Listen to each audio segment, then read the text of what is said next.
Now is how to remove the rear wiper blade. I took the liberty of cracking the 10 mil. Behind this door, you pull one side out, pull one side up, and you release the door. And behind door number 1, you have a 10 mil. Don't lose it. Pull the arm upward, and it's already loose because I loosened it. But what you do is you rock back and forth.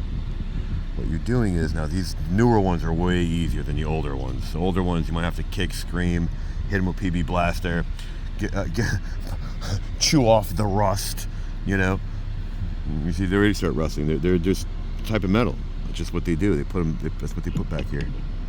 So, if you'd like, I've seen this trick before.